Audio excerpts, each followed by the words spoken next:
Thank you, Mahmoud, for putting this together. And thank you all for being here in person or online with us. So when I was thinking about this short extract that I'm going to read, I was thinking about what it means when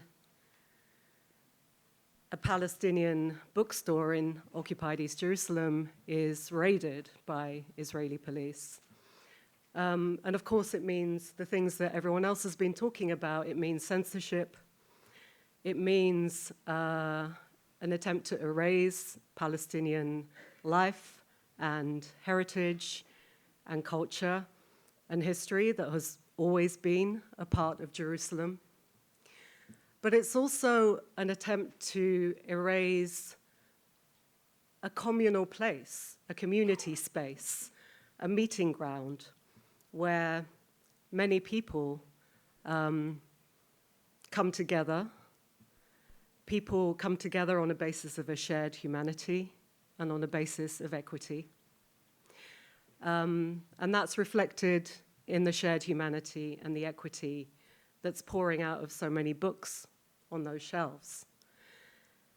And it made me think about the work of writers in the 50s, among them Hannah Arendt and W.B. Du Bois, who were trying in that period to draw on the shared humanity, the collective themes that could be teased out of the experiences that they had just experienced at that time.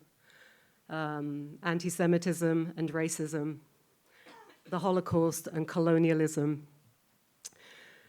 Not to collapse them all into one thing, because you can't, because they're all very different, very specific things, but in order to try and understand how they are all connected, so that we can understand how humanity is connected, so that we can understand that the only way to fight all these forces is collectively and in solidarity.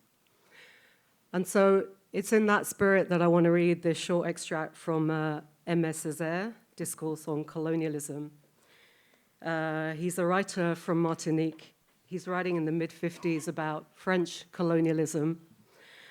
The they that he's talking about is obviously France, but also Christian Europe more widely. Okay.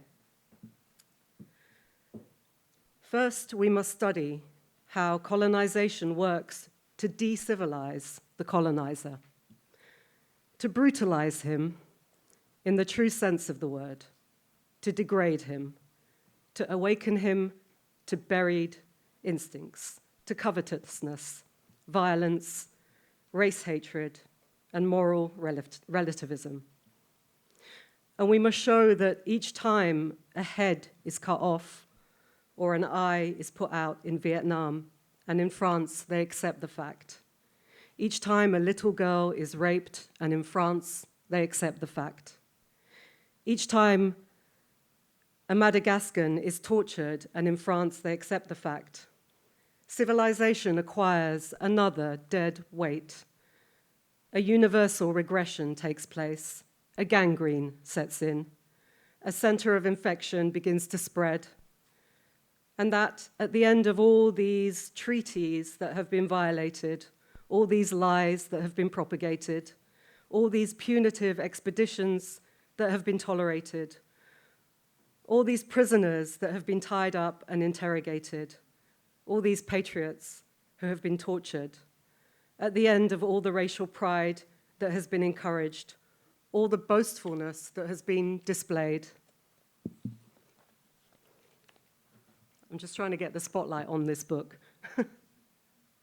A poison has been distilled into the veins of Europe, and slowly but surely, the continent proceeds towards savagery. And then one fine day, the bourgeoisie is awakened by a terrific boomerang effect. The Gestapos are busy, the prisons fill up, the torturers standing around the racks invent, refine, discuss. People are surprised, they become indignant. They say, how strange, but never mind, it's Nazism, it will pass. And they wait, and they hope, and they hide the truth from themselves, that it is barbarism, the supreme barbarism, the crowning barbarism that sums up all the daily barbarisms that is Nazism. Yes, but before they were its victims, they were its accomplices, that they tolerated that Nazism before it was inflicted on them, that they absolved it, shut their eyes to it, legitimized it, because until then it had been applied only to non-European peoples, that they have cultivated that Nazism, that they are responsible for it, and that before engulfing the whole edifice of Western Christian civilization in its reddened waters, it oozes, seeps, and trickles from every crack. Yes, it would be worthwhile to study clinically, in detail, the steps taken by Hitler and Hitlerism, and to reveal to the very distinguished, very humanistic, very Christian bourgeois of the 20th century that without his being aware of it, he has a Hitler inside him, that Hitler inhabits him, that Hitler is his demon, that if he rails against him, he is being inconsistent, and that at bottom, what he cannot forgive Hitler for is not the crime in itself, the crime against man. It is not the humiliation of man as such. It is the crime against the white man, the humiliation of the white man, and the fact that he applied to Europe colonialist procedures, which until then had been reserved exclusively for the Arabs of Algeria, the quote mark coolies of India, and the quote mark N-word of Africa. And that is the great thing I hold against pseudo-humanism, that for too long it has diminished the rights of man, that its concept of those rights has been, and still is, narrow and fragmentary, incomplete and biased, and, all things considered, sordidly racist. Thank you.